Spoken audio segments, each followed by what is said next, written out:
The world is asking the question, why are you doing this to the Israelis? Why actually you are doing, why you hate Israel? You should not. I say, what? You want me to love them? You know? So the world is expecting us to protect our oppressors. You know, that's this very twisted logic, because I don't want to see our young people committing suicide in vain. This person is more important alive than dead. And he could really hurt you more, okay, if he's alive and educated and do more things in a different way. With us here in this sharing session, that dialogue with FOTRA Palestine Voices from Within. My name is Tiffany from FOTRA, and we are very happy to have you all here. We would like to also give you a kind reminder that we will have some social media crew here for the event, for photos and videos. So if you do not wish to be photographed, please let our staff know and we will do our best to accommodate to your request. And before we begin, allow me to give a brief introduction to this event. At FOTRA, we aim to connect people of Hong Kong to the world and to contribute in making it into a better place. That is why we often talk about global citizenship and global action, which means to think globally while acting locally. As global citizens, we believe it's important to take action with purpose and respect. But before we act, it all starts with curiosity and empathy, which is the foundation of a meaningful connection and change. That's the reason why we organize this event, Dialogue with FOTRA, as we believe that it is not everyday life that we can hear about the voices from within, and we are aware that it's almost impossible for us to imagine war and live under threat every day. We aim to create a space to communicate, to bring people together, and to hear more about their personal stories. Through this, we hope to engage in deeper conversations, ones that we can reflect on, and hopefully to empower someone in the future. And that is why we also hope to really echo to each other's inner voice and to embrace our differences. We hope that through this sharing session, you're able to walk away with new knowledge and to feel more connected to a part of the world that may have felt different. Today, we are very happy to have our sharing guest, Adli, and our moderator, Jane, at our sharing session today. And let us welcome them on stage now. Adli is actively involved in international youth work and has constantly supported the learning and the cultural exchange of youth. He serves as the Executive Director of the Palestinian Center for Media Research and Development, and as a Consulting Program Manager of the Rosa Luxemburg Foundation. With a background spanning various sectors, he has previously held roles at UNICEF as a Learning for the Development Officer focusing on education and adolescent programs. Additionally, Adli has held leadership positions, including Director General and the founder of International Palestinian Youth League, and has dedicated his time to youth empowerment and international voluntary services on national, international, and regional scales. On the other hand, Jane has graduated with her master's degree in global studies in Humboldt University and has traveled across Europe, South America, India, and Jerusalem. She is currently the administrator of A Few Moments Campton, which aims to build a community for young people in Campton, Yunnan. They will organize community events for young people to join and allow people to get together and discuss and understand more about cultural issues and culture itself. And before we begin, we would like to remind you that there will be time for a Q&A session after the sharing session. So please feel free to ask any questions during the Q&A session later. And with that, I would like to pass the time to our speakers to begin their sharing. And let us give them a round of applause.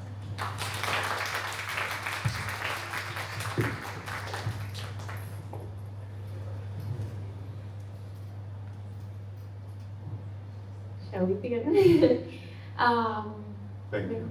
Yeah, let's give the time to Adli to share. Well, first of all, thank you very much for the invitation. I'm very happy and thrilled to be in Hong Kong. I visited Hong Kong in 2009. It was only a very short visit, but this time I'm really glad that I spent a couple of days hosted by Voltra. Thank you, Voltra, for my invitation. Thanks for organizing this event.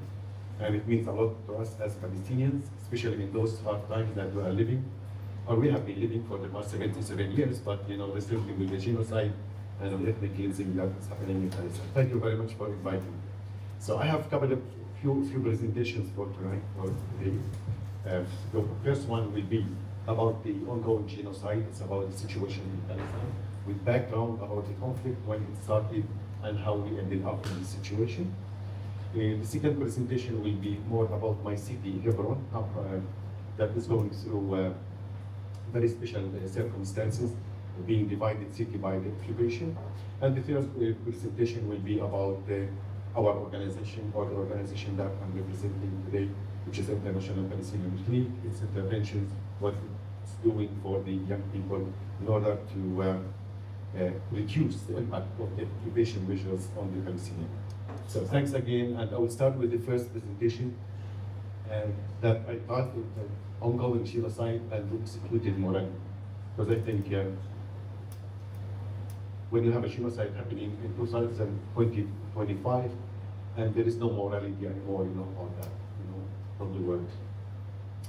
Okay, the overview. This is an overview about the conflict in Palestine, that the historical roots of the settlers' colonization in Palestine. It's an ongoing ethnic cleansing. The first Zionist Congress in Basel, okay, how it started, there was the creation of the Zionist movement back in 1890. They held their first Congress in the city of Basel, and they decided at that time that they have to establish a Jewish state homeland for the Jewish people, and there has been several propositions where to establish this Jewish state. And among the propositions were Argentina, Congo, and Palestine, and the island of Crete in Greece.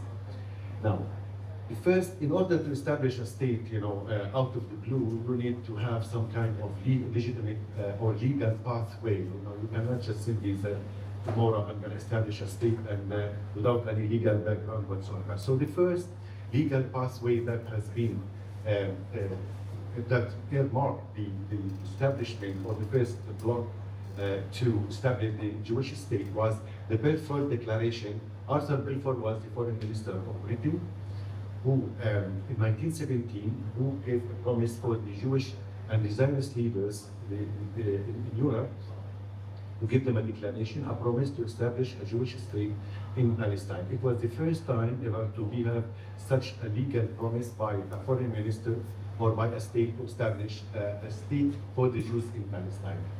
Now, from the maps that you see here, but in 1917, Palestine was, this is the real Palestine. 1946, the British started, between 1917 and 1946, the British encouraged the Jewish immigration, the Jewish immigration to Palestine by ships and by all means, and have them, in 1917, the number of the Jews in Palestine was 1.3% of the population. In 1947, they become 13% of the population. It was through the immigration that has been encouraged by the British mandate at that time. Because Palestine was under the British mandate between 1917 and 1948. In 1947, the United Nations, the League of Nations, they decided to split Palestine into two states. They call it a partition plan. They divide the country into two states. One Jewish state for the Jews and one Palestinian state for the Palestinians. The Palestinians refused this partition because at that time they wanted to give by that time the number of the Jews were 23%.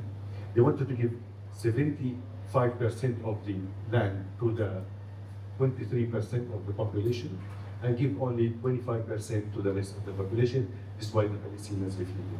1948, Israel was declared and was recognized by the United Nations, and they declared the state of Israel on 78% of the land of Palestine, as you see, until 1967.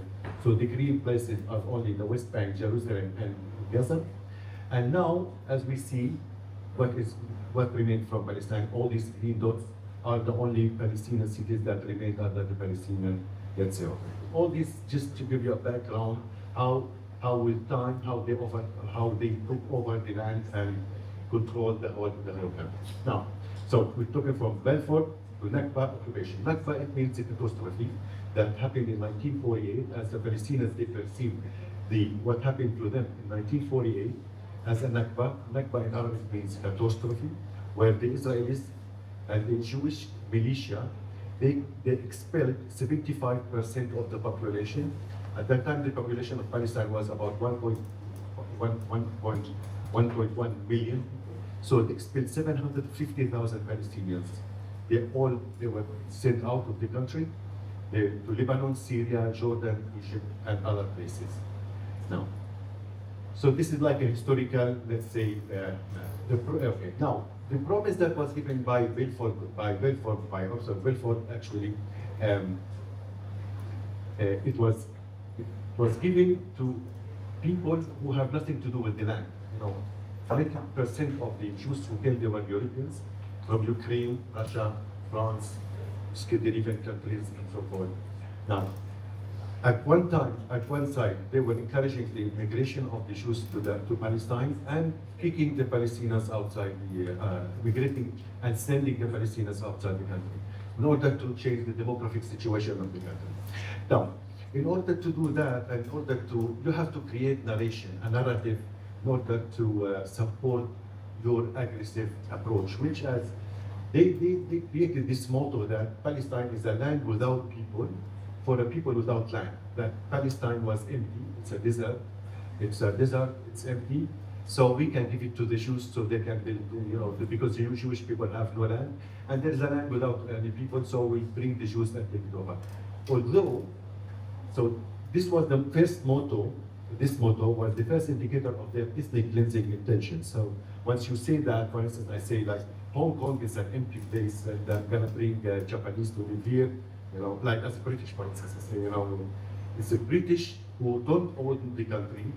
They promised a land that does not belong to them, to a nation that has nothing to do with this land.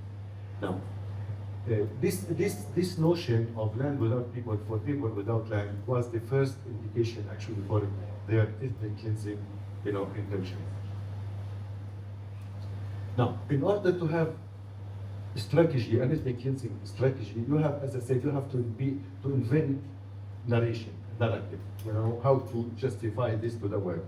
Although when they say like land without people, for people without land, Palestine is one of the oldest inhabited areas on earth. We all know that Jesus Christ was even born in Palestine, in Bethlehem. So when they mentioned that it's land without people, that was a big lie, fabricated lie that has no truth at all, no roots. Now, so the Zionists, when I say Zionists, I'm not saying Jews because they are Jews. I'm saying, fine with this sound?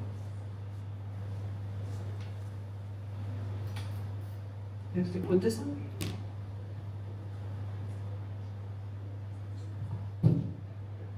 Yeah. So they fabricated a narrative that based on three main irrational, racist, and exclusionist pillars. First of all, the dehumanization of the natives, perceiving the natives as filthy Bedouins, camel-loving people who live in deserts, people who have no roots, people who are sauvage, people who are wild, and not modern, uncivilized, okay? The dehumanization, in order to say that, they're not worth to live. The second strange narration, the pillar was the divine promise, that the God promised the Jews to have this land, saying that 3,000 years ago, we were in this country and the God told us that we have to return to this country. So they also invented this narrative in order to persuade the world that they deserve to take this place. But, it's very strange because, I don't think that the God is a real estate agent, saying that I can give you this land, you deserve this land. For instance, if the Chinese come and say we were there 5,000 years ago in Palestine, Would they be entitled to have it? That's also a big question. Would we tell the Chinese, yes, you can take it because you lived there for 70 years at that time? The maximum time, by the way, the Jews that lived in Palestine was 70 years only, that back in the years. Okay? But they were part of other mosaic, cultural, multilateral, diverse society at that time. So it was not just exclusive for the Jews at that time. Anyway, the third pillar that they built their narrative on is that the anti-Arab and anti-Islam propaganda through their education, their media, movies, and because you see how they perceive the Palestinians or the Arabs in the Hollywood movies and in their media and in their education as like they are uncivilized, not worth living, they are savage, loud speaking, they eat with their hands, all sorts of things that these negative stereotypic things that they kept repeating in their media and their education in order to continue to show the Palestinians as a terrorist nation through their different platforms and propaganda. Now, the thing is that, just it's worth mentioning that Palestine, since 1870, we had theaters, we had ballet, we have cinemas, from afterwards. We had sport teams, that we had football teams, we had very strong culture. We were exporting oranges and vegetables and industries almost to all the Mediterranean region from Palestine. Very well educated. The Palestinian nation is among the highest PhD holders per capita, in the world. PhD holders per capita. So we're not talking about a nation that is shepherds, with all due respect to shepherds, it's not or patrons, but we are a very sophisticated, modern, civilized, educated nation that, not me telling that, I think the United Nations can say that, and the countries that we have served, especially the Gulf countries, where we have built all the educational and medical systems in these countries. Now, the conditional no recognition. Now, when the world recognized Israel in 1948, 15th of May, actually in a few days, that will be the Nakba time, the 15th of May when Israel was established. There was a condition by the United Nations that Israel, we will recognize the state of Israel if Israel accepts the return of all the refugees who have been expelled from the country, the 750,000 Palestinians. So Israel accepted this condition and said, yes, we will accept the return of all the refugees who left. And these resolutions are 194 and 181. So these resolutions talk about, yes, we will accept the state of Israel, that's the word, provided that Israel accept the return of all the Palestinian refugees. Now, the present conditions, so far as I said, on the 15th of May, it will commemorate the 77th year or anniversary of the first occupation of the Nakba, and 58 years of the occupation and ethnic cleansing and the 77 years of the, what is the point?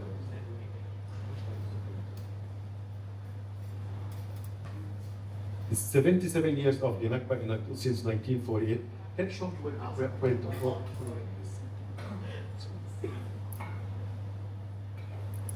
Okay. So, excuse my ignorance. So, 77 years, this is since 1948, and 58 years since 1967. In 48, Israel was established on 78% of the total area of Palestine, and 22% were the remaining, which is West Bank, Jerusalem, and Gaza. In 1967, they occupied the rest of Palestine, the West Bank, Jerusalem, and Gaza. And ever since, they have been doing ethnic cleansing of the natives by different means. Now, the Palestinians did not accept this reality. And ever since, we were striving for our freedom. And of course, what is perceived as freedom fighting for one side, it is perceived as terrorism for the other side. And definitely, the colonizers will always perceive their resistance as an act of terrorism And this is when the Palestinian resistance started, and of course the Israelis started perceiving and showing that it is a terrorism. Although we believe that Israel is the most terrorist country ever witnessed. Now, the ethnic cleansing against and the genocidal war against Gaza did not start in October 2023. Okay, the thing is that many people think that Hamas or the Palestinian resistance was the reason for the genocide that is happening right now, which is not true at all. When you are in a cage for more than 58 years, and when you are under very strong siege, very tough siege of Gaza, that started in 2007. Israel imposed a siege around Gaza by sea, by air, by land, and only allowed certain percentage of calories to enter as food to Gaza.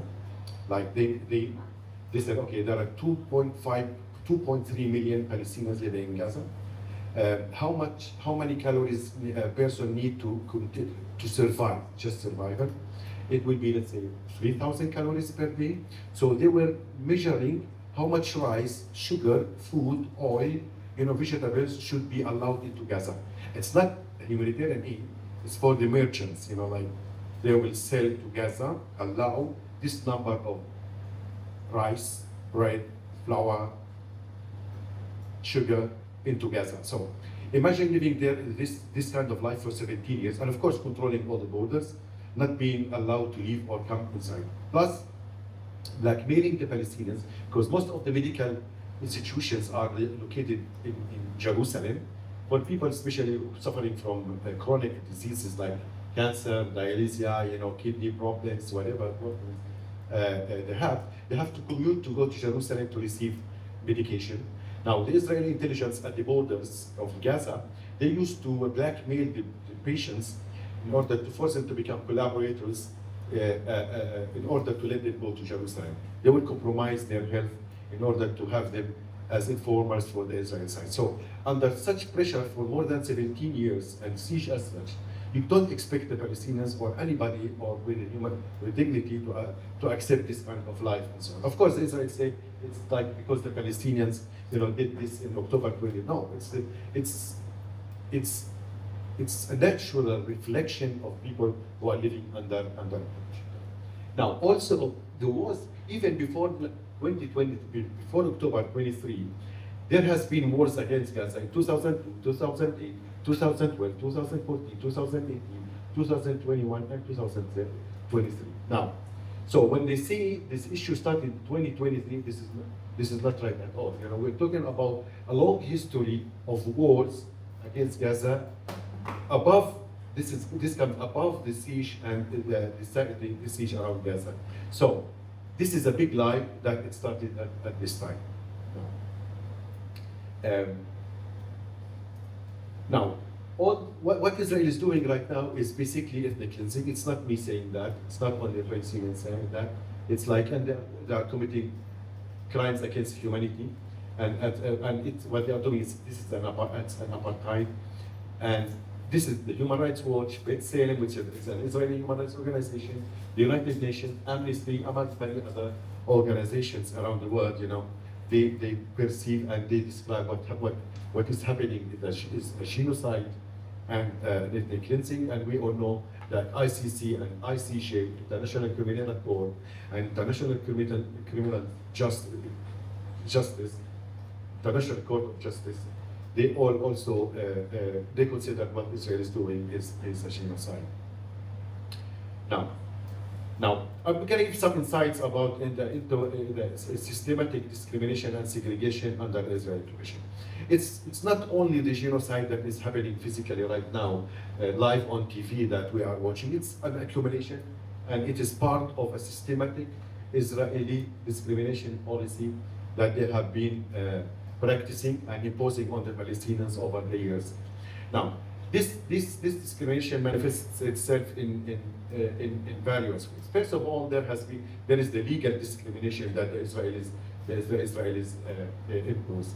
So it's a systematic. It's not a random thing that a reaction, to what happened. No, it's a systematic, has been going on for too long, for more than 7 decades right now. First of all, is the Israeli laws versus the Palestinian laws in the OPT, Occupied Palestinian Territories. When we say OPT, Occupied Palestinian Territories, is the West Bank, Jerusalem, and Gaza.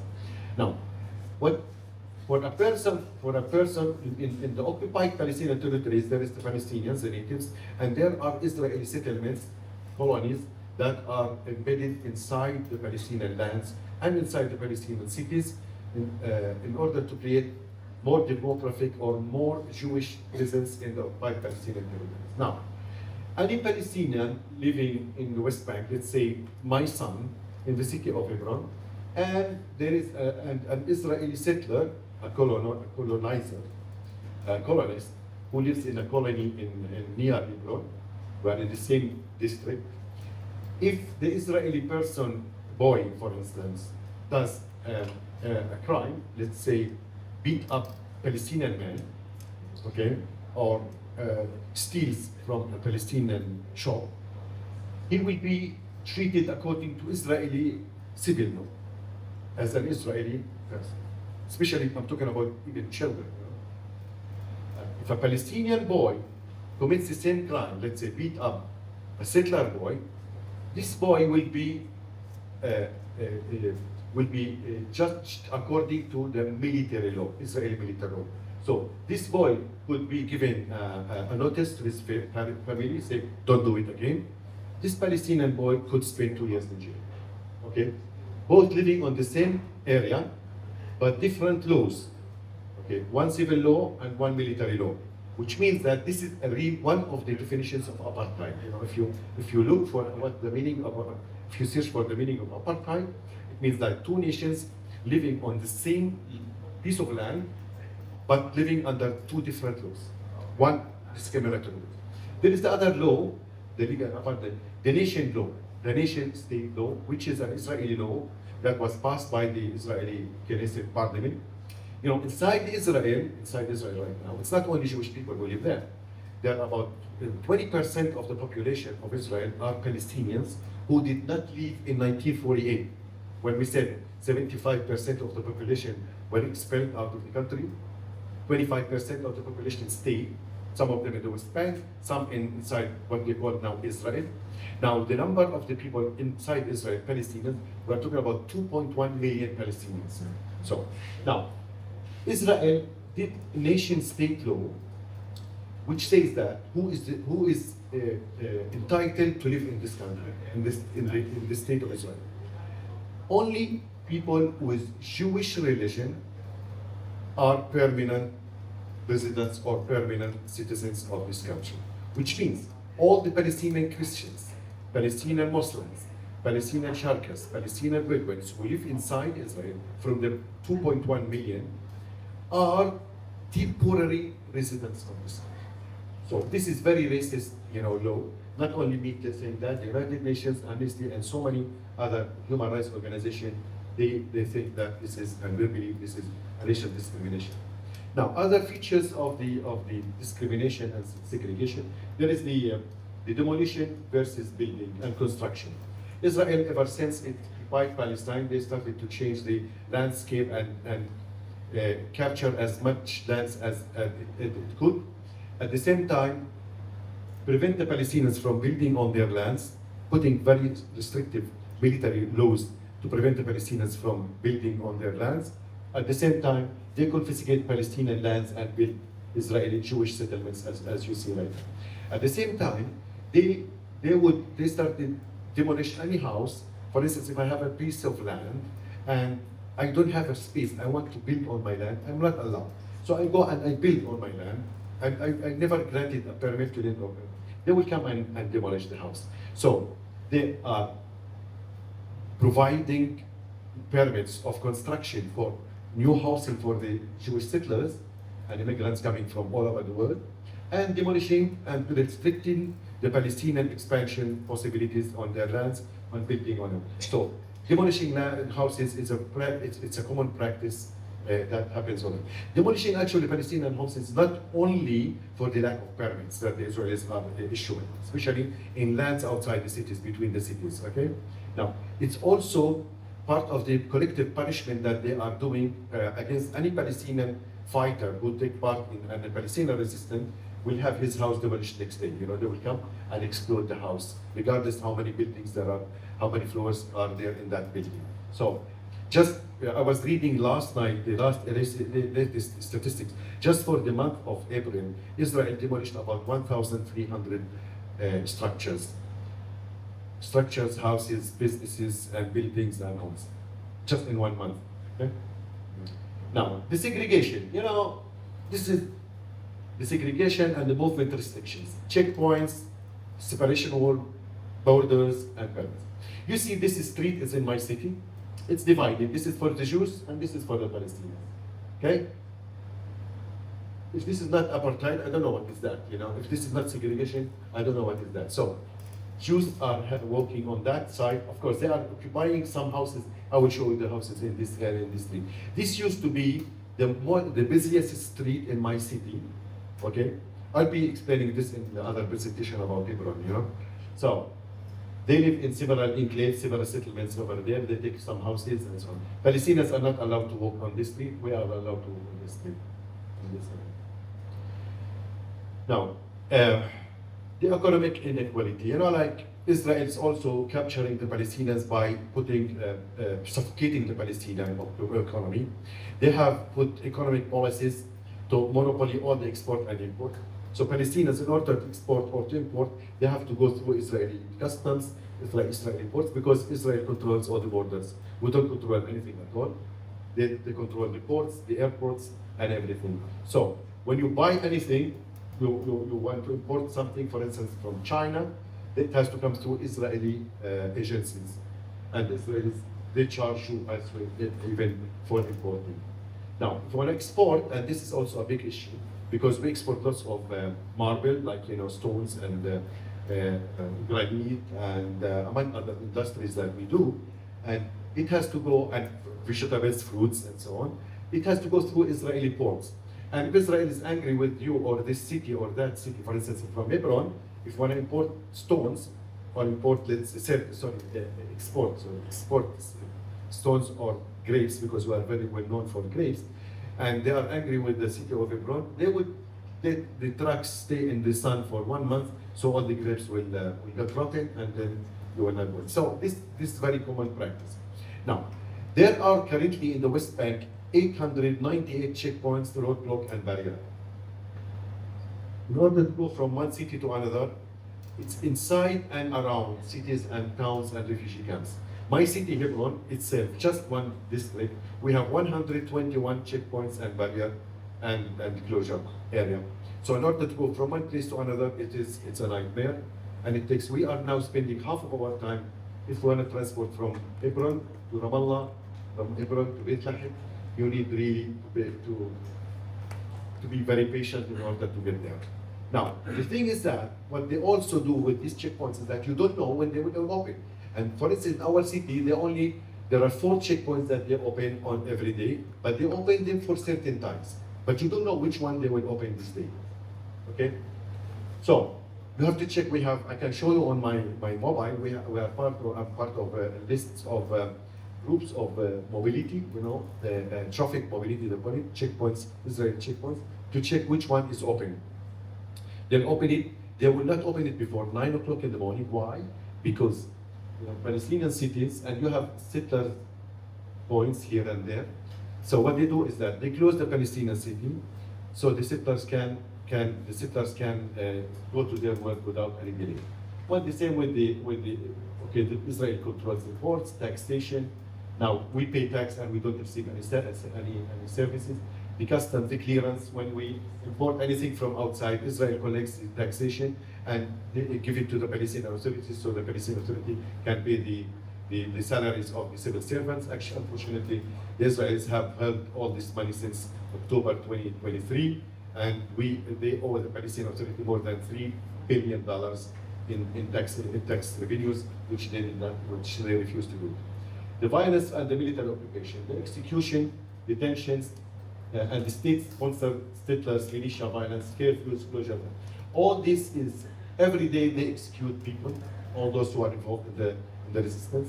detention every day. They break into cities and arrest people. Average of like 50 to 100 persons every day, mainly young people and children. The state sponsors the settlers militia. Since the war started, the Israeli army gave the settlers, they weaponized them. They gave them machine guns, more than 400,000 machine guns. They handed the settlers militia, who are right now using them against the Palestinians to kick the Palestinians from their land through their violence and burning their crops, their harvest, and demolishing their structure.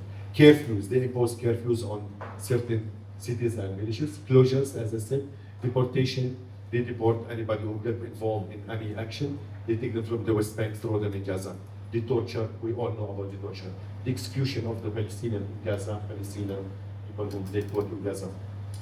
Now, the responsibility is a global responsibility. It's not something that the Palestinians alone can do that, That is important to understand the role of perpetuating or challenging systematic oppression and taking active steps to support justice and equality. Accountability, holding those who perpetuate genocide, ethnic cleansing, discrimination, and segregation accountable for their actions.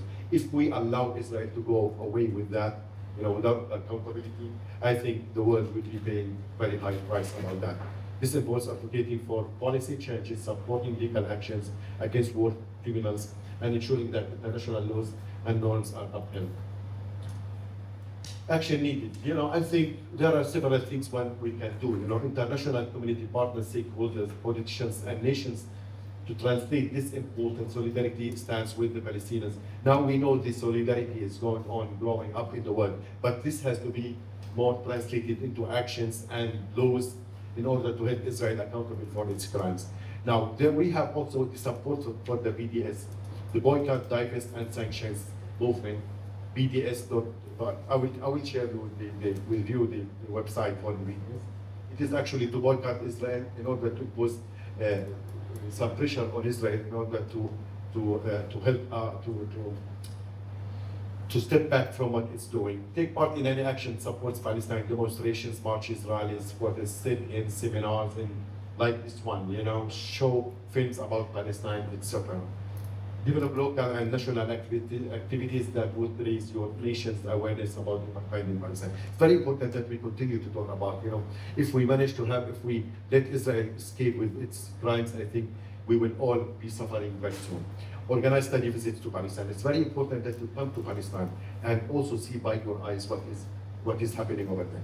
Now, to challenge the Israeli narration that it's full with lies, Okay, why it's important to support Palestine? Okay, simply because this is the right thing to do, and we all have responsibility towards justice and peace. For too long, Israel tried to suffocate the Palestinian voices and their supporters using the tricks in the book, but they didn't succeed for one reason, because we are all in the right side of history. Please remember that we get our strength to continue the struggle from your support and cooperation. Conclusion. The struggle against racism and apartheid in Palestine has been going on since more than a century. Fighting this apartheid and racism is not only a sole Palestinian responsibility, it's a global responsibility from grassroots to state decision makers. Not only because Palestine deserves and represents the moral compass of our humanity, but also because this is the right thing to do if we still believe in equality and the right to live in freedom and dignity. Don't fail us again. Stand up and protest in any way possible. These are some links that you can learn about Palestine. Thank you. The thing is that, just one last thing, if we let Israel go with its crimes, I think, and we accept what Israel's justification of what it's doing, first of all, there is no justification for killing children and civilians as such, in such a brutal way. But imagine what's happening now, 2 days ago, since a week, between India and Pakistan. India bombarded civilians, in Kashmir, and they say we are bombarded terrorists. So this is exactly what Israel is doing. They bombard civilians and citizens. So if it happens in Palestine, it's going to happen somewhere else. And if we let Israel escape without accountability from its crimes, some other persons will do that. Imagine if tomorrow Putin decides to wipe out, to nuke Kiev, okay? Okay, what will happen? Well, if anybody criticizes and say, okay, but Israel is you, Gaza, and nobody touched anything. So it is an open call for any dictatorship or any state or any system regime to commit crimes against humanity, because then Israel set a precedent that it is possible to kill a nation and find a justification for that. Thank you very much. Thank you so much, Adli, for giving us a very clear overview of the occupation so far. I guess I have a question. I'd like to let our audience know that today we will be, Adli has prepared a few presentations for us. So first, he has just explained the backgrounds and the overview of the situation and the occupation, and he will then talk about his experience in growing up in his city, and also then he will talk about what his organization is doing. But meanwhile, I do have one or two follow-up questions for you. And the first one is, when you're growing up, when was the moment that you first experienced the occupation, that when you realized, oh, this is happening to our people? Well, I was born with the occupation. I was born in 1967. And all my life, I lived under occupation. So when you see TV, there was no internet at my time. But you watch TV and you watch how the world is living, like with freedoms, democracy, no restrictions, not under military occupation. You feel that why I'm not living as such? Why you think that more people, that some people are more equal than others? Why it's not happening to us? This is when I realized. And when I was 16, you had to have an ID card, and you have to carry it all the time. And if the army, because an army could inspect you anytime, stop you and check your ID if you are a troublemaker, or if you don't carry it, you will be arrested for 6 months. Anyway, the real when I was a teenager, I was a rebel. I was a person who did not accept injustice. So I was throwing stones at the army, basically, because all our life was under the army, military occupation. So when I was a teenager, 14, 15, together with my friends, we would throw stones at the army, write graffiti on the walls, protesting against occupation. That's a normal reaction for anybody, a natural reaction for any human being who has a dignity and refuses injustices. And it's really not fair to really live under such circumstances without no reason at all, but because you are born in that country, and because some people believe that this country is theirs and you have no right to exist there. So the discrimination against the Palestinians was one of the motives, one of the strongest motivations for the people to stand up and against the occupation and fight and resist. So I was one of them. Now, the other first, let's say, confrontation with the army was when I was arrested for the first time. I was arrested 13 times when I was between 17 and 22. When I was 17 to 22 years old, I was in jail 13 times. I was arrested, each time for a different period: 1 month, 6 months, 3 months, 6 months, 4 months, 1 month. Then I was under house arrest for 2 years. Between 1990 and 92, I was under house arrest. I was 22 years old. And so basically, it's then when I started to be more aware of the occupation and what I should be doing whatsoever, So going to jail, I was active at my university. I was a member of the student council, and it's all political, And during the university time, it was an empowering, politically empowering, and a system empowering, platform, because everybody was politicized at the university. And at that time, I was with the Marxist, with the Marxist faction at that time, very left radical faction organization. And it's then when I realized that this occupation must finish, sooner or later. Yeah, and also, how has you felt the daily impact of the apartheid? Has it become much more intense since October 2023? Is it very different from before? Has the daily life been much more intensely affected? Yes, well, it has been an apartheid. It was an apartheid, but it was not, let's say, visible to the world. It was not exposed to the world. But now, Israel is not hiding it anymore. On the contrary, they are bragging about it. They are posting about it. They are very proud of it. That they are really dividing the country. They are preventing Palestinians from mobility whatsoever. There is no mobility at all. Mobility is zero. Like really now, for me, I've got some work to do in Ramallah. And in order to go to Ramallah, I know sometimes the drive is like 1 hour, 15 minutes usually. Now it takes 6 hours, 7 hours, 8 hours, could also be indefinite. Because the soldier at the checkpoint decides not to open the checkpoint, that's it. And you cannot simply challenge that. It could be, so many people have been shot at checkpoints right now. Like as we talk, I'm sure a Palestinian has been killed right now. But by the way, now every hour, a Palestinian child is murdered by the Israelis, slaughtered by the Israelis. Every hour. Now, they intensified the checkpoints directly after the war. Like they invaded Gaza, they started to bombard Gaza. At the same time, they started to install all these checkpoints and barriers, around the city and the countries. Now we ended up with 898 checkpoints around in the West Bank, in and around towns and towns, villages, cities, and refugee camps.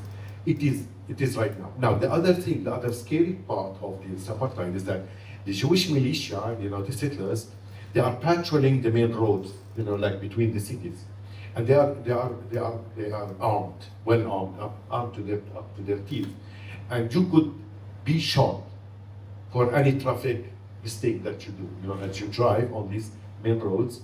If you really give the wrong light, going right or left, and a settler passes by and doesn't like you, you could be shot. It's simple as that. And none of these settlers have been accountable for any crimes.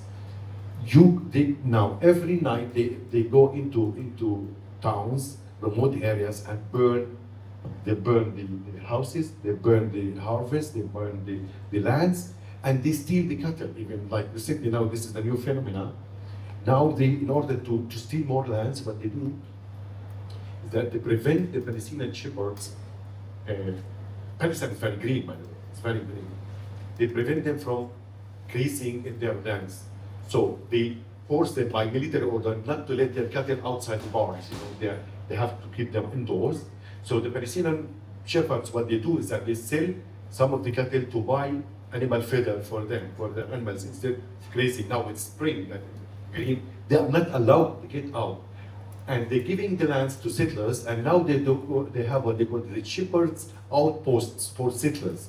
So any settler can come and take that and say, this area is mine, and I want to graze my animals, goes to steal the Palestinian cattle and graze them in this land with guns, machine guns, with his family, and they have like these 4x4 small tractors, and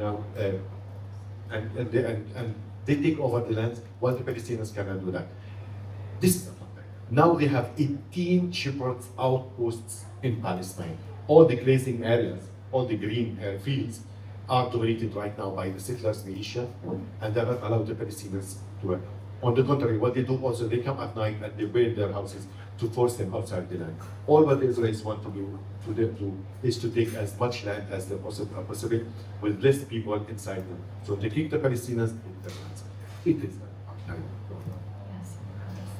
Thank you so much for sharing a bit of your experience, and I know that we will continue to hear more, but meanwhile, let's have a short break of around 3 to 5 minutes, and while I think this is a good time for the audience to also think about if you have any questions that you'd like to ask Adli, and you can write down some of your thoughts and questions as well. So while Adli prepares for the next presentation, we can take a short break.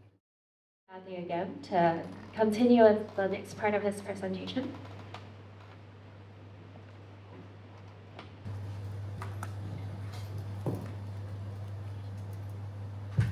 Okay, thank you. Okay. My second presentation, actually, the Palestinian Center for Media Research and Development is also part of IPYL, but it's where it's the implementing part of our work. You know, we have this center, and I'm the director of this center.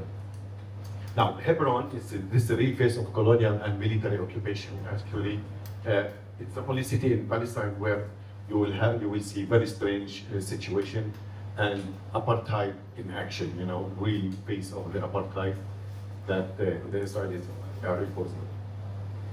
Okay, this is the map of Hebron. The city of Hebron is divided into two places. Okay, H2 and H1. Hebron 1, Hebron 2. This is in 1997. The Palestinian Authority and Israel, the only city that has challenges to work out was Hebron, because there are settlers, Jewish settlers living in the old city of Hebron. Okay, now they made a temporary solution for the city, where to divide the city into two parts. Okay, so this is Jerusalem here, and there is Hebron. It's like 32 kilometers south of Jerusalem, and it's the largest populated city and district in the West Bank. We're talking about 1 million people in Hebron district, the city and the surrounding. Now, so they decided to divide the city into two parts temporarily until 1999, and the final status negotiations between Israel and the Palestinian state of Palestine. Now, here in the H2, there are about 500 Jewish settlers live in the old city, and they are guarded by about 2,000 soldiers. Now, here in this area, there are about 40,000 Palestinians living, and here we're talking about 200,000, 250,000 Palestinians living. Okay? Now, this is under the Palestinian Authority control. This is under the Israeli control. Military, this is the security is under the Israeli control. This is the Palestinian control. The civil affairs is controlled by the Palestinian municipality. Now, Israel can enter this area to arrest people or shoot people whenever they want. Although this is under the Palestinian Authority control. This is the cave of the Patriarch. This is the Abrahami Mosque. This is the most significant site that we have in the city of Hebron. Now, the life in the old city of Hebron is divided into two parts, H1 and H2. The presence, because of there are 8 colonial enclaves in the city center, okay, and has made Hebron a special and divided place. Now, here, this is the H2 area. And in H2 area, this is H1, you see, this is under the Palestinian Authority, this is under the Israeli Authority. Now, this area has also a restricted zone inside H2, okay? All this area is very restricted zone. Palestinians who live here are very few. Many of them have been sent out, kicked out of the place. If you live in this area, or this one here particularly, you cannot invite people to visit you. You have, and there is the checkpoint here, it's like a terminal. You have to ask for permit to let people inside, even if they are relatives. They are not allowed. So, if for instance you live in this area, and you marry someone from outside the area, you cannot bring your spouse into this area. You have to live outside. And your in-laws cannot come and visit you. So, slowly, this area is being evacuated. And of course, there are 8 Israeli settlements, as I mentioned. 1, 2, 3, 4, 5. You will find them, somewhere. I will go. So, okay. This is one of them. This is one of them. They call it Yamat Yeshai. This area is a very ancient area. It's about 5,000 years old, the archaeology of this area. This is Beit Hadassah. This used to be a clinic. Okay, Beit Hadassah. This was built in 1860 by Palestinian Jews, because the Jewish people were living in Palestine. And it was a school, public school, then it became a clinic, then it became a hospital, then it became a school again, and that's all. Then later on the settlers came in after 1967 and they took it over. They said this used to belong to Jewish people, so wanted to do. This used to be a boys' school called Osama bin Mumkaz School. Okay, the settlers one day came and they kicked out all the students and the personnel and the teachers from the school. It was a basic school. They kicked them out and they said this building used to be owned by Jewish family in the past, so we're going to take it. And they built on top of it 2 more floors and become a Jewish yeshiva, where they bring fanatic Jews to learn about Zionism. This is the vegetable market. Now the whole city is like that. This is the vegetable market, the wholesale vegetable market. They took over, they built houses here, and they said that this vegetable market was built on Jewish property for Jewish families. And of course, all the vegetable market is confiscated. This house, they took it, the settlers came one day and they said that we bought this house. They brought the army with them. They kicked the family outside the house and they did construction and they sealed the area here and they put a military post to guard the house. This is in the center of the city, of the old city of Hebron. Now, how the settlers do that is basically they go and falsify the papers. They bring documents saying that, for instance, Dana family, 5 brothers, for instance, they say, oh, Adli sold us his share in the house. So they fabricate papers with my name and so on, saying, we bought the share of Adli in this house, so we want to take it. So they break into and take one room and say, and then you have to prove that the papers that they have is wrong and false or forged. So you go to the court, my family go to the court, for instance, and tell the court, this is really wrong papers, we didn't sell, my brother didn't sell the house, whatsoever. So what they do, okay, they make a restraint order for, let's say, Moshe, who bought the house, or the name. They tell Moshe, okay, Moshe, you have to leave the house. So when they go to implement the decision to kick out the person who falsifies the paper and to buy the house, they don't find Moshe, they find Shlomo, someone else. Where is Moshe? Oh, Moshe is not living here. So you have to go and apply to the court against the other person, okay? And this goes on and on and on. It could take so many years, and every time you find a case against someone, they change the person. This is the mosque, the Ibrahimi mosque. This is the most famous one. This is like a restaurant and yeshiva that the settlers built over here. They built it in order to, and became like a religion. The second floor is a religion center to bring Jews from around the world to teach them about Zionism. This is also a house that they took over from the family here. The same trick that they have used for that house. This is another building that they took over, and of course also the same. The owner of this house is in Jordan, and he cannot come to Palestine. So they fabricated papers saying that we bought it from him from Jordan.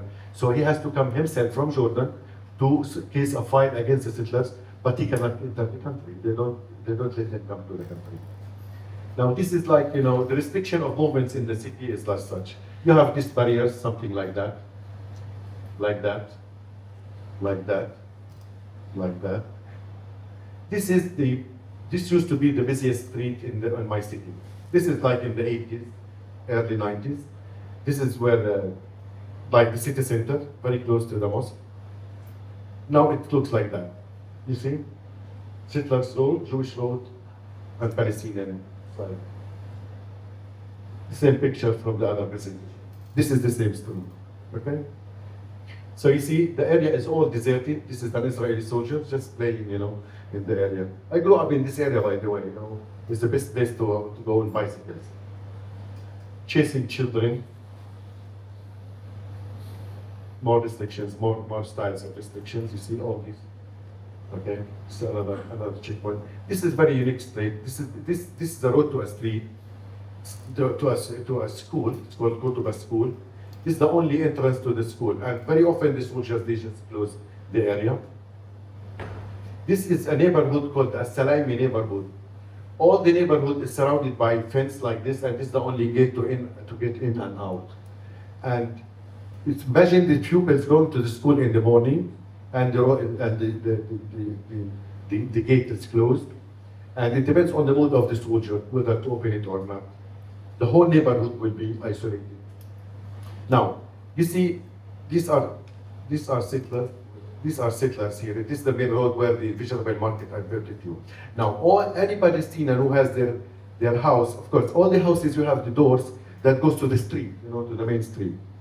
But they prevented the Palestinians from using their doors to walk on the pavement, on the asphalt, on the main roads. So people, what they do, they put ladders and they go out from their homes, from the windows, from the back of their homes. They are not allowed to walk on the street.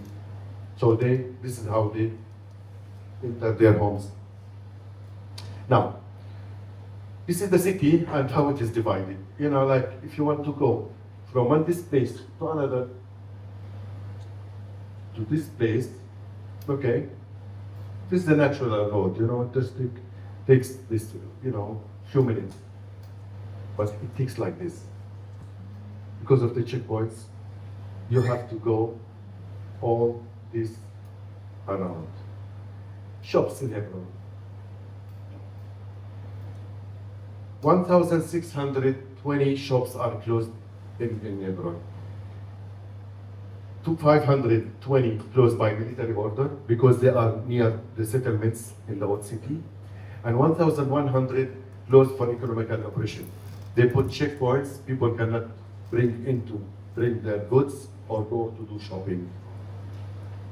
So this is the market, how it looks like, the old city. This is the army. Every Saturday, they storm the old city with battalion like that. Now, this is how the city used to be. This used to be the vegetable market, the one I pointed to you. You see, this is in the 80s and the 90s. Now it is like that. You see, this is the settlement, and this is the vegetable market. It's the same vegetable market here. You see, this is the same like this. Okay, this is the street I told you, the deserted one. You remember the soldier on the bicycle here? So it used to be like that, like really busy street. Now it is like that. Same weather. Now this used to be the central bus station in Hebron. Okay, this is the bus station over here. Now they took it over, the settlers, and they converted it into settlements, into housing units here. This used to be the goldsmith area, like all the goldsmith industries and the shops over here. Now it is like that, completely closed. See, they took over all these buildings and shops. Not working. Oh, sorry. Now, you have the settlers they are the most fascist settlers ever. You see how the settlers' violence against the Palestinians. Ever since they were kids, they teach them how to be violent against the Palestinians. This is a settler throwing wine at a religious woman in Hebron. This is a settler throwing dirty water on handicapped women in the streets of Hebron. You see, you see the guns, all of them are armed as such. Youth detention in the streets. This is very often, this is very, very, very common practice on daily basis. You see what they write here, gas all Arabs, gas the Arabs. It's like Nazis, the Hitler put the gas chamber, the graffiti. Any demonstrations like this as joint Palestinian-Israeli demonstration, they crush on any type of protest against occupation. Now, children detention, women detention, children. This is, every day you see things like this in the old city of Hebron. This is a very famous picture of a boy who has been arrested by 23 soldiers to catch this boy, This is like some of the checkpoints that they used to do, like to prevent Palestinians from commuting from one side to another, one part to another part of the city. Now there is a huge gate here in this area, so they don't use this anymore. Just there is a gate and completely closed. This is also one more. You remember the restricted zone I told you about? Here they've kicked out the Palestinians who have no address inside the restricted zone. So they prevented them from entering their homes. This is the common practice, like arresting people in the streets randomly, checking their IDs and arresting them. These are tanks near our offices, that once they were patrolling near our office. So, we will continue the struggle until we get our liberation. Thank you very much for listening. Thank you so much, Adli. So I think it's a good time. We have collected a few questions that we can ask Adli.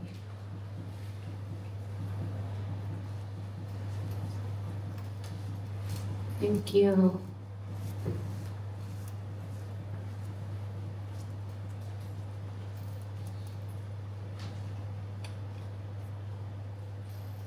So I have a question here. I think you talked about your experience of being arrested and being put in jail. There's a question about your situation in jail. What is it like?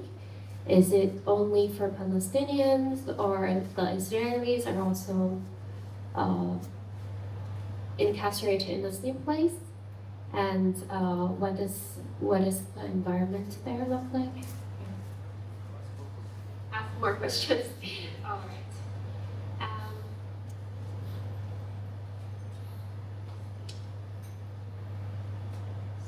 So there's a question about staying and leaving, and staying in the land or leaving. I remember when I was in Hebron, the whole street was empty because a lot of families have left the area. And so this question is about how have you and those around you wrestled with this choice? Is it a moral dilemma? How has staying and leaving, what does it look like for people there?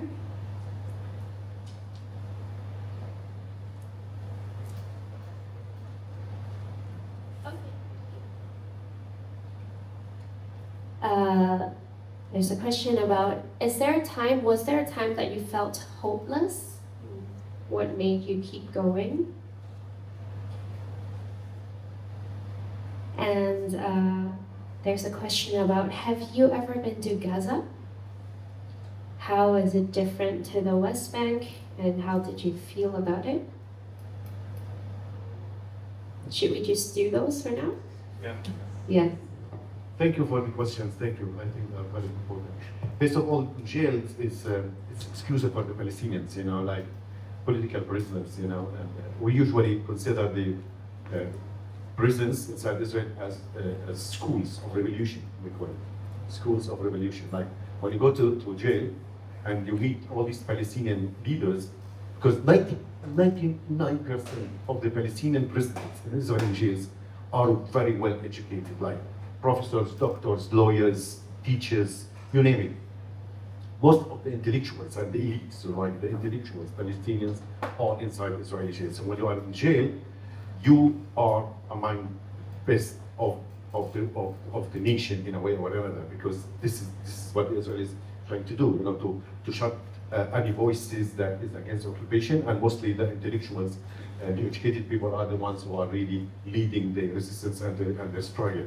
So once you are inside jail, you are with your comrades and friends and brothers, and you learn. Actually, you learn more. I remember in jail, I was learning like a lot about so many things. We organize our lives inside the jail. Like we have lectures, we have weekly programs organized by the prisoners themselves. Like if you want to learn French, Italian, Chinese, whatever, you will have someone who studied in China and who will come and teach you. We will have Chinese lesson in this room. You have French lesson in that room, and then you have like more about like the revolutions around the world. Struggle in Latin America, in Cambodia, in Africa. So you have all these lectures, philosophy, political science, you name it. We have weekly program, and you can choose which lectures you want to attend, you want to go to, and so on. So basically, now it's not a cherishing, experience definitely, but we try to organize ourselves so we can take advantage of the time we are there, and take advantage of skilled people to teach us about certain things, so many things. Now, In jail, of course, you go through interrogation, torture. In dungeons, they will put you in a small dungeon, cell that is 1 meter times 1 meter, very nasty, very disgusting situation. They give you a bucket to do whatever, and once every 3 days they will take you to take a shower. And anyway, it's very nasty. Food is bad. It's just a political prison. So it's not that nice. Okay, you go through torture. If you confess anything, if you admit any charge, they will press charges against you, take you to court. And I never confessed anything. I never admitted anything. I was all the time under just interrogation. Then they give up on me. I was stubborn. I won't confess anything. Then they will let me go. I go to the court and go. Now, they have also this system of administrative detention. Administrative detention, it's part of the martial laws imposed by the British in the 1930s. And it enables the state to put you in jail for 6 months without trial, without evidence, without confessing anything. They put you in jail without anything, and they could renew this for 6 more months, and more, without even taking you to court. So basically, most of the time I was either under interrogation or under administrative detention. So it was really hard. It is a very hard experience. I don't wish anybody to go through it. It's not an easy thing, but all my generation, my school and my university, because it's my university, Birzeit University, where I used to study, and later on I worked at the international relations of this university. It's the breeding place of the Palestinian political leaders. Most 99% of the Palestinian leaders, political leaders, graduated from this university. So it was very enlightening and so on. So even in jail, about more than 70% of the male students at this university has been in jail, in Israeli jails, at least one time in their lifetime. Now, of course, there are no Israelis in the Palestinian prisons. They don't mix. The Israelis are considered as criminals. They judge them on a criminal way. Okay, staying and living in, there is no moral dilemma living in Lebanon, in this situation. This is my city, and I will continue to exist to live there. Okay, some people cannot, they give up early, especially in those who live near the settlements. Well, we have a house over there, but we keep going to the city from time to time, but not exactly in the restricted zone. It's beside the mosque, but. It's not a dilemma. I'm living in my city. I will never leave my city. I will never leave my place. I don't want to be an immigrant in Europe. We see how the Europeans are dealing with refugees. And we see how the world is dealing with the Palestinian refugees in Lebanon, Syria, and Jordan. And we say never again. So we will continue to stay in the city. We will not leave the city, and this is why we established IPYL afterwards. Why I transformed my political anger, from one direction to another, like fighting the occupation. I fight the occupation in a different way by growing up and raising up new generation that is very aware of the situation and can really work on advocacy and lobby for Palestine. Now, if I felt hopeless, no, of course not. I will never feel. Otherwise you won't see me here. I will be immigrating to America or wherever. No, of course I'm full with hope. And definitely, I know for sure that this cannot sustain forever. It will not continue forever. And if I have a shred of missing hope, a shred of idea that I will live, I will lose hope. No way. Of course, I'm very hopeful, and it is. I always have hope that this will not sustain. It will change. And this is why I continue to work, continue to exist in the country, and I will continue to work in the country, continue to live in the country until things will happen and until Palestine. I have no doubt, shred of doubt, that Palestine will be liberated. It will be, but maybe not in my generation or the next generation, but it will definitely, because such fascism and the history have taught us that dictatorships as such and fascism as such cannot stay forever or indefinitely, or never ever. Now, Gaza, yes, I've been to Gaza, yeah. In the 80s and early 90s, we used to drive to Gaza. It's like 50 kilometers from my town. And we used to drive to, we used to drive to Gaza at night and just stay by the beach, buy some beer, go to the see to the fish market, buy some fish, and then we'll look plenty of. You will never imagine that Gaza was full with bars, by the way, bars and bars and bars. And we used to drive. My city has no bars, you know, it's very Islamic city. So we used to drive to Gaza. Bethlehem is closed. We can go to Bethlehem and buy everyone. But Gaza, we used to drive to Gaza. It's like, you know, 50 minutes, and we're by the beach. We go to the fish market, buy some fish, go to the beach, and there are many people who do barbecue, you know, like small restaurants and bars. And we just sit until the morning, you know, that was in the 80s. And then in the 90s, they started to put some restrictions in Gaza until the second Intifada, in the year 2000, 2001, then started to restrict the entrance to Gaza and everything. And the last time I visited Gaza, it was in 2013. I was working with UNICEF. As Jane mentioned in the introduction, I worked for UNICEF for 5 years. You know, I was working with the education system. At that time, in 2012, Israel bombarded so many schools in Gaza. So I was by UNICEF and my team, you know, went to Gaza to do inspections. What are the needs for the school in order to rebuild? They gave me only 4 days permanent. The Israeli student at Gaza, only to be there for 4 days. So I said only for 4 days. It was very interesting place still, you know, like it's like very modern, like, you know, the boulevards, the roads, the organization of the place, beautiful green places, parks, you know, around the place. Okay, no alcohol, because it was Hamas taking over, so there was no alcohol, but fish was there and very delicious. But now nothing has left in Gaza. And really, I have special admiration for Gaza, and I love Gaza, because in the 80s, many of my colleagues, my comrades, you know, at the university, they were from Gaza, so we used to commute to Gaza to go to visit their families and swim, because the only sea where we could swim was Gaza. The rest of the shores is controlled by Israel. And the funny thing actually about this is that for too long, I was unable to swim in the Mediterranean, which is a Palestinian sea, from Palestine. I swam from Greece, Cyprus, Turkey, Malta, Italy, South France, Spain, Morocco, Algeria, but not from Palestine. You know? Can you imagine that? You know, talking about like more than 35 years, I did not swim in the Mediterranean from Palestine, but from elsewhere, you know, from other shores and oceans. Have I answered the question?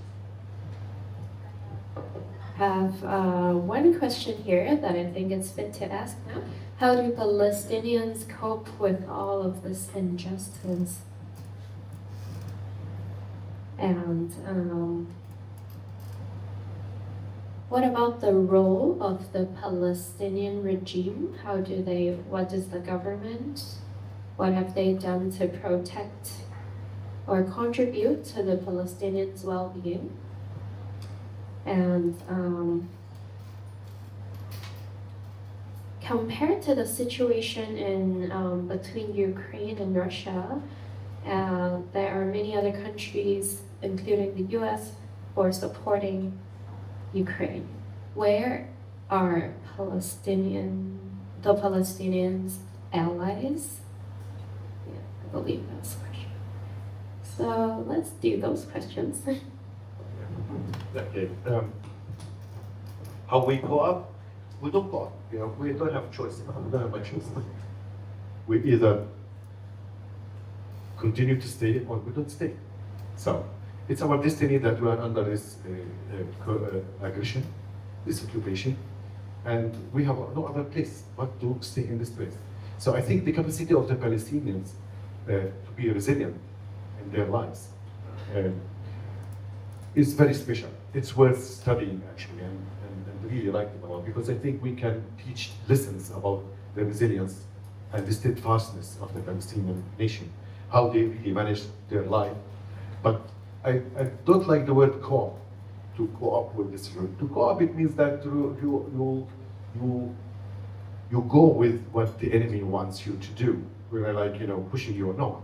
But the resilience is to develop a style of life that enables you to continue your struggle, at the same time survive and still look forward to changing things. So it's more resilience than quality. And the steadfastness, because we understand that basically what the occupation wants is that they want us to leave the country. So once you realize this fact, you try to develop styles of life that makes you survive this situation. For instance, people at checkpoints, as I said before, they could stay for 2, 3, 4, 5, 6, 8, 10 hours waiting for the soldier to open the checkpoint. And people just sit, they have some food, some water, and just internet, and just wait, you know. And this is what frustrates the army, that people could, okay, they would stay by the checkpoint, okay, they want them to challenge, the soldiers want the people to challenge this checkpoint by getting angry or something, so they can shoot somebody.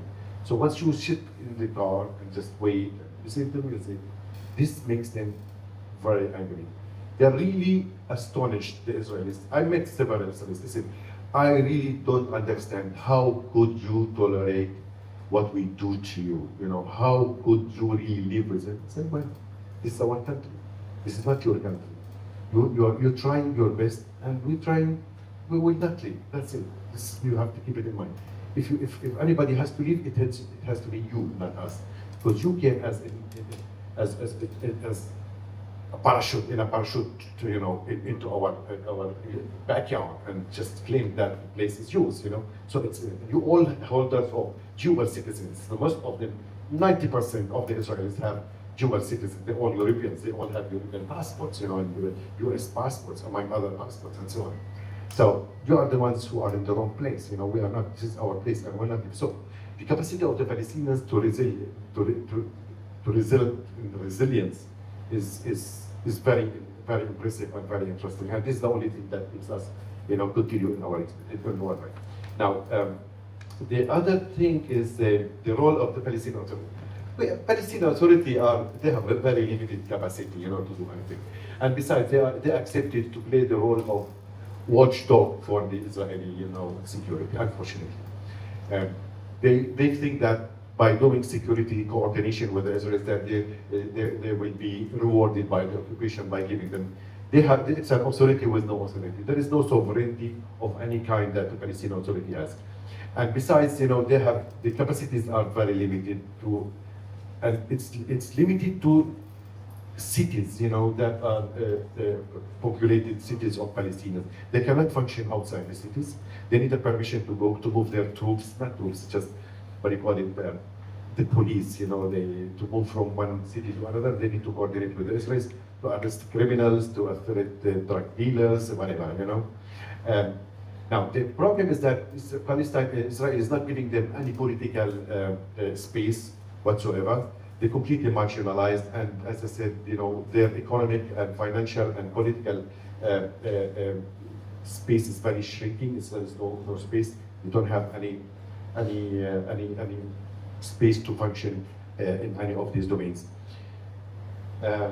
Ukraine, Russia, well, we know that, you know, like the United States is supporting Ukraine, you know, blindly, you know, as Israel and the United States supporting Israel, you know, endlessly, you know, without any hesitation, you know, unlimited, you know.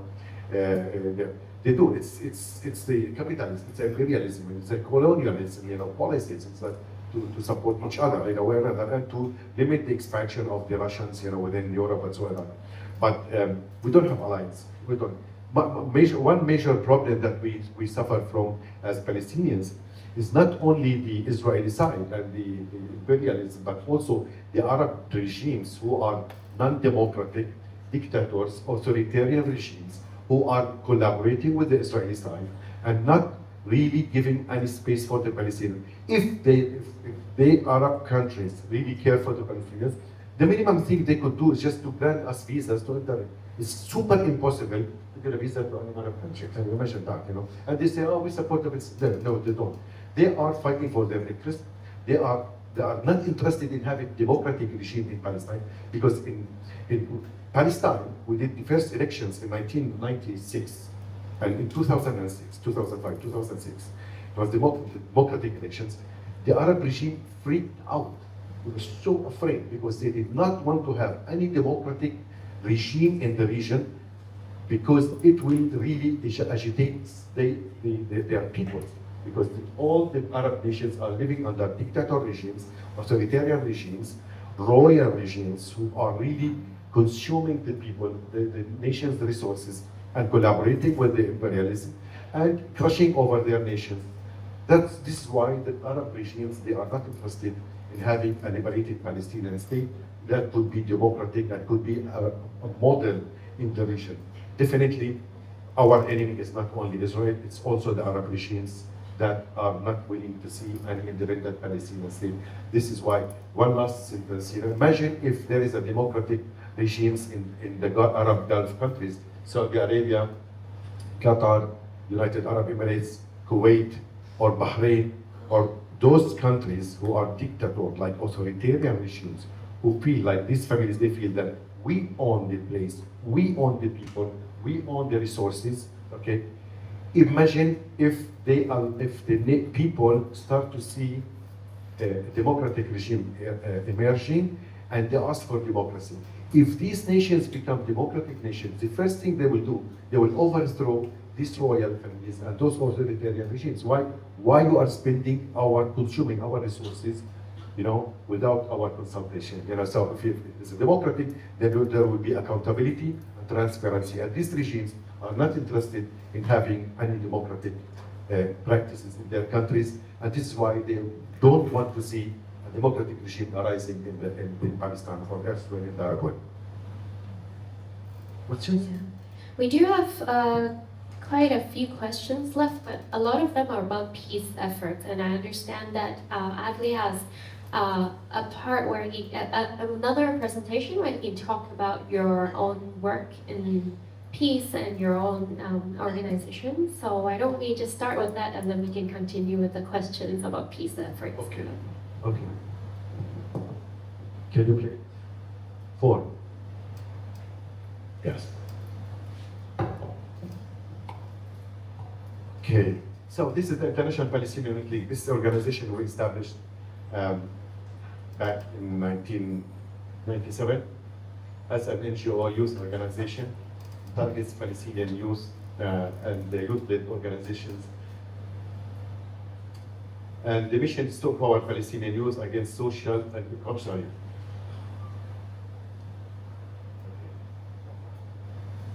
against social, economical, and cultural and political challenges facing the Palestinian society through a variety of local, regional, and international relations.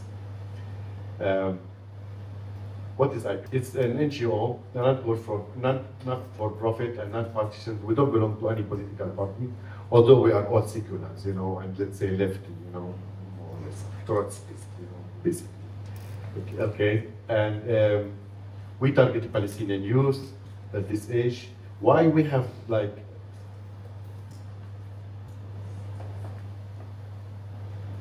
mix between the. Okay. The objectives of IPYL basically is to be active citizens and to encourage young people to be active citizens and community leaders through volunteerism and creators of social development initiatives. Understand the importance of democracy, human rights principles, and international humanitarian laws. Develop spirit of independence and creativity. Recognize and respect cultural diversity. Work with young people around the world. Achieve global peace. Develop actions to prevent racism and discrimination, assist Palestinian society's underprivileged and marginalized sectors, struggle for equal opportunities in all social sectors, placing liberal values, secular ethos, democratic principles, participation, intercultural learning, and community development. Now, what we do, like activities we do at IPYL, it's like the international voluntary service, like short-term, mid-term, and long-term volunteerism. So far, we organized 81 international work camps, in Palestine and 32 in the region. Like the idea was, in 1999, we wanted to expand, because many organizations, our umbrella organizations in Europe say, well, we want to do work camps also not only in Palestine but elsewhere. So we We established Middle East work camps directory every year, so we included Lebanon, Jordan, and Egypt. We introduced new organizations, so international volunteers could come to a work camp in Lebanon, go to Jordan, come to Palestine, come to Egypt in the same role. Like, coming to the Middle East for 2 weeks work camp, it's a bit, short for some volunteers. So we did about 32 in the region as well. We encouraged these organizations. Now they are independent. For some time, they started to become independent to do their own work camps. We do international youth cultural exchanges. Only time we do it with our partner organizations in Europe. We did actually with several organizations in Latin America and Africa. Capacity building courses for young people to develop life skills. Psychosocial support for youth suffering from occupation brutality. Geopolitical and fact-finding study trips, unconventional alternative tourism that focuses on political situation in Palestine. This is very important that we invite organizations and groups from around the world to come to Palestine to see the situation on the ground, and afterwards we develop projects actually together. This is how we really develop very efficient and significant projects with our partner organization. Build strategic alliances with international networks and platforms that works with youth and international voluntary service. Currently, we are members with CCIVS, SCI, with ICYE we work, and with NVDA recently. So next week I'm going to Macau to attend the first GA. Why should you send volunteers to Palestine? That's a very good question. Yeah? I think volunteering in Palestine is not like any other place on earth. Okay. Now, if you ask me where I want to do volunteer service, I want to go to Rome, for instance. I would not go to Paris. Now, I don't know. I would go to Yemen, for instance. I would go to Iraq, Syria, somewhere in Africa, So, why? Because my interest is like that. I really want to see experiences, not only the Western one, like really I want to see something grassroots, people who have very different culture, to learn a bit more. So in Palestine, why in Palestine? Because we're special, we're a very special case. Political, security, philosophy, different schools, you name it. It's a very interesting place. People who come to Palestine must be interested, motivated. It's not because you were not allowed, you couldn't inscribe to a work camp in somewhere in Spain, and the only choice you have was in Palestine, so I will go to Palestine. No, it has to be choice, first choice, not because you were not accepted in a work camp in Barcelona. Okay, our volunteer involved a reflection of our identity and history. Our work camps usually is a mix of different things, like physical work with community projects, with grassroots, with needy people, with poor people, marginalized people. At the same time, it reflects our identity. Everybody speaks politics in Palestine. At the same time, you learn about the history of the place, the identity of the Palestinians, this unique combination between the history, the culture, the occupation. Everybody almost in the world, all the colonized, we've been colonized by almost everybody, who passed by the Middle East, except the Chinese maybe, I don't know. But we have been by the Romans, by the Persians, by the, Assyrians, you call it the Crusaders, the Jordanians, the British, so on. We employ AVS as a tool to advocate for Palestinian rights and raise the world awareness about the brutality and aggressiveness of the Zionist military and colonial occupation.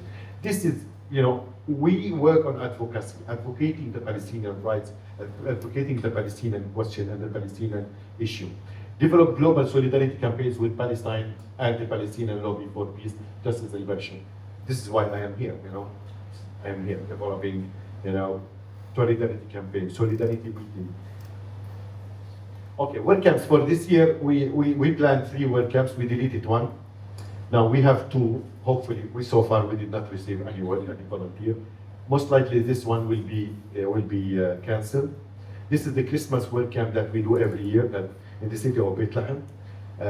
Actually, many volunteers from Volta join this camp back in the years. I don't recall which years. We even in one work camp we had 7 volunteers from Volta in one shot, because this work camp usually is about with 40 to 50 volunteers. So what we do basically, I will show you now. There's more details. We rent flats in Bethlehem. So okay. The project, the first one is to work to this work camp in Bethlehem in Hebron. It's in a World Heritage site in the old city of Hebron. It's to assist to renovate ancient buildings, plastering, stone, whatever, usual renovation work in a World Heritage site. One place is the path, and one is I think the education, it's the Turkish path and the non-formal education renovation academy that the old city rehabilitation committee has. So it's a school to teach young people how to do renovation of old buildings. The cultural program. Usually our program consists also from the cultural program. This is very, very important. We do intensive cultural program. In the afternoons, all the afternoons are dedicated for educational and social and cultural activities to expose the Palestinian reality, the life of the Palestinians, in light of the occupation. And program educates volunteers on Palestinian culture, history, and origins of conflict in the region. It includes various civil society visits. We visit schools, civil society organizations who are working towards future Palestinian state. Civil society plays crucial role in supporting the people's resilience in the face of ongoing challenges and measures brought by the occupation. Okay, this is some of the pictures from the work camp that we have in the old city of Hebron. Actually, the same site, that we want to do. Like now, it's time to renovate. Same. There are under a supervision of professionals here and there. The other one, the Christmas work camp, will work different areas in Bethlehem and the surrounding areas. The work includes participating in Christmas celebrations, painting walls, renovating and restoration of small spaces, some places, gardening and planting. This is a very interesting work camp, and I hope to see some of you volunteers. We can post as many as you wish. Okay, this is like celebrations of the Christmas in Bethlehem during one of the work camps. This is also Bethlehem. This is like, in the street of Bethlehem, helping the municipality in planting roses in the ways. More pictures from from Manchester Square. Food and accommodation. Food, like volunteers hosted by, we have the dorm, we'll show it to you. Women are going to stay in separated rooms. Accommodation includes hot water, kitchen. Volunteers cook breakfast, lunches, and dinners by themselves. Daily cooking teams we do, in some cases, lunch will be served during the work time. Tea, coffee available all the time. There might be curfew at night, midnight, because of the neighbors. We cannot make noises. So this is in our center. So volunteers cooking and eating. Together, also here at the center. Actually, the dorm is we have 18 beds. Hopefully, we'll have 24 soon. So this is all the things that we have. Like living room, kitchen, space, internet, TV, music recording studio. Okay, here's the studio. This is the dorm, actually, part of the dorm. These are like some pictures from other activities that we do. We do like, here, children and arts, culture, different things we do. Most of the camps, each camp has a different theme. So this is like part of the study trip. We study trip here, like backward camps. This is like, meeting with organizations. This is like meeting some organization. Here, like cultural activities. This is in Jericho. Home, like, we do like the final ceremony in Jericho, cultural activity, the old markets in Jerusalem, cooking together, bars in Bethlehem. This is the mosque, like cultural. So, more like this is Bethlehem, this is the bar, fun, this is the center, this is visiting conflict resolution organization. These are pictures from different work camps and meetings. Okay, this is the last work camp we did actually with the World Heritage Center in Bakir Village. Here they have the t-shirts, the World Heritage volunteers. It's in the World Heritage list. So more pictures of our activities. Dead Sea, yeah, we take them to the Dead Sea so they can swim and get mud. Okay, that's it. I was told to stop here. So I believe that if our audience are interested, they can contact you to know how to come to the work. The contact photo. So the first question is from me. I know that what you have mentioned in your last presentation, that there's a transformation in your journey of activism. You believe maybe differently about the way of moving forward than when you were younger. How is that journey like for you, and what eventually led you to start IBYL? Yeah, very good question. Well, as I said, I was an angry young man. Really, I was very angry young man. Rebel.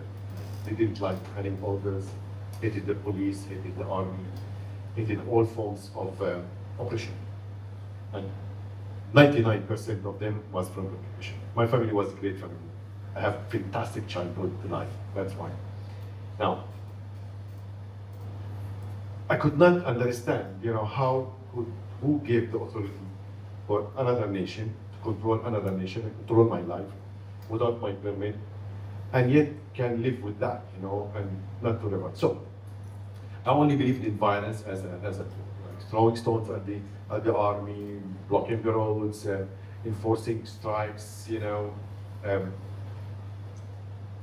writing graffiti, and being arrested so many times. I was very influential, on young people, my generation, to have them go with me throwing stones and reject the occupation.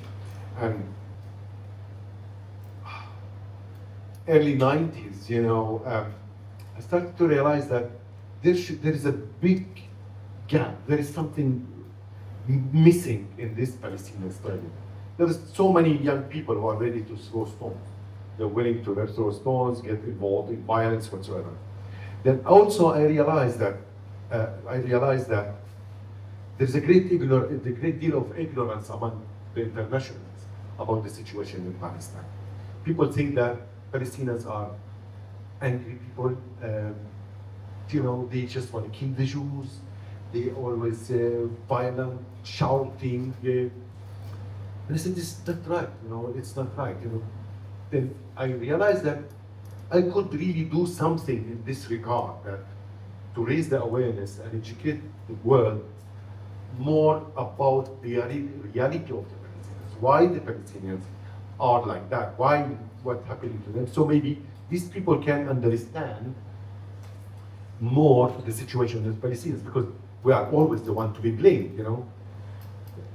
The other thing is that really came to my mind is that at that time is that we are the only nation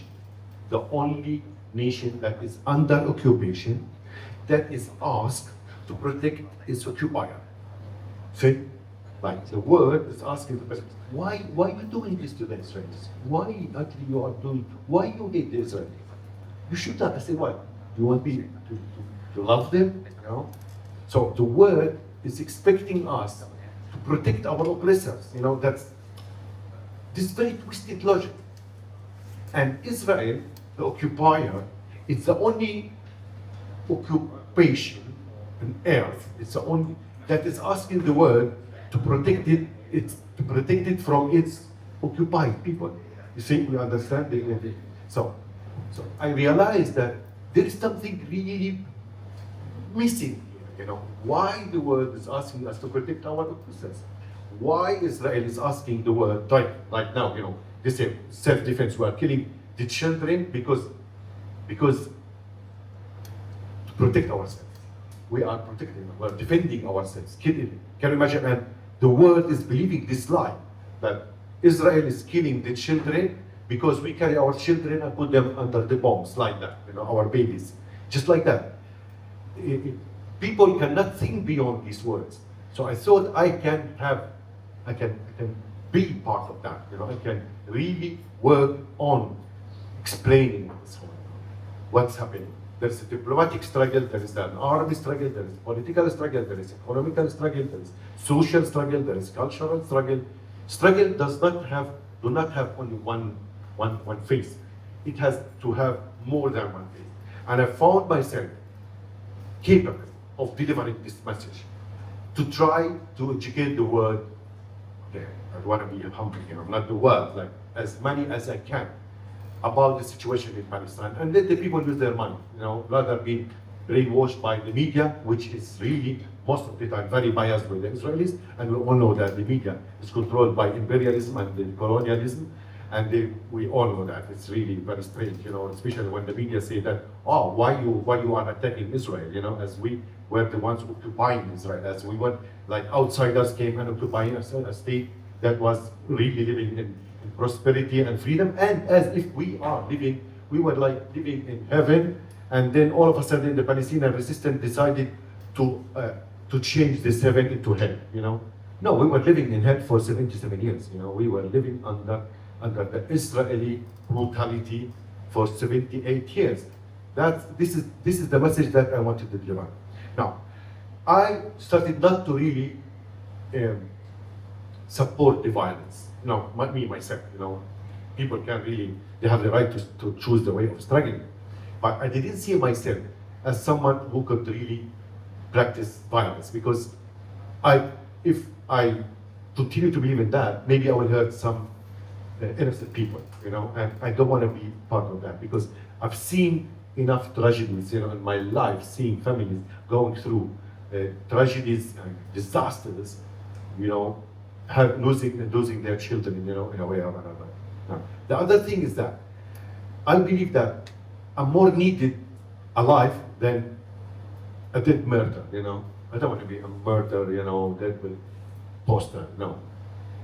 Or in jail, spending the rest of my life in jail, okay, or practicing violence. No.